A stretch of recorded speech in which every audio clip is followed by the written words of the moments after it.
Okay, I wanted to record this quick video to talk about the expectation of consistency and how this can be incredibly toxic.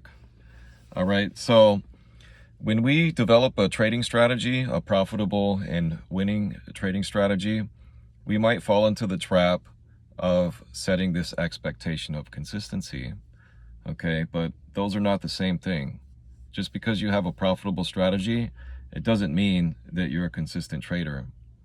Okay, because you might have the data, the back testing, and the results, but if you're not executing that strategy consistently, well, then you're not a consistent trader. If you have this winning strategy, but you're over here doing other things, and you're over here taking all these discretionary trades, blowing accounts, getting into gambling mode, well, you can't really have that expectation of consistency if you've never been consistent. All right. And I had this realization tonight, like, whoa. And a lot of people might say, well, duh, you can't expect consistency if you've never been consistent, but it's an easy trap to fall into. You get hyped because you do have the results and you can see the top of the mountain. Carl Jung actually mentioned this in his Visions seminar. He talked about how the intuitive type can see the top of the mountain, and they fall into this trap of thinking that they've been on the journey to the top of the mountain just because they can see the top. And I feel that this is a similar situation, right?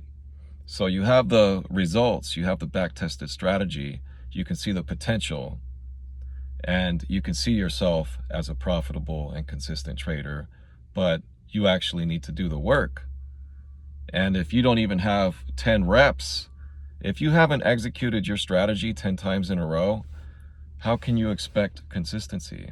That is the work that needs to be done before you can have that expectation of consistency. And the reason why expectation is so toxic is because when you have this expectation, any expectation, and you continue to fail to meet your own expectation, it's a cycle of disappointment. Okay, and you're going to continue to let yourself down. It's almost like a shame and addiction spiral. All right, and we are pretty close to gambling. So at what point do you decide that you're venturing off into gambling territory, right? Because if you're not sticking to your strategy, you're gambling. All right, and I was thinking about alcoholism, my experience with alcohol. I tried several times to quit alcohol before I finally did. And I think the problem with my alcohol dependency, or the way I was viewing the problem, was that I wasn't viewing it correctly. You know, there were underlying issues that I had to realize. And I read something from Marie-Louise von Franz about how alcoholism is intertwined with the abandonment syndrome and the mother complex, and it's tied in with the anima, conflict with the anima. And these issues really inspired me and motivated me to actually put the nail in the coffin for my alcohol dependency. Because once I started realizing that alcoholism was intertwined with the abandonment syndrome, I was able to see it more clearly, and I decided that I did not want to live like that anymore, right? And I wanted to work on myself. And of course, that's a much deeper issue than consistency as a day trader. So now I'm looking at day trading and consistency, and I'm thinking, okay, well, what's the major problem here?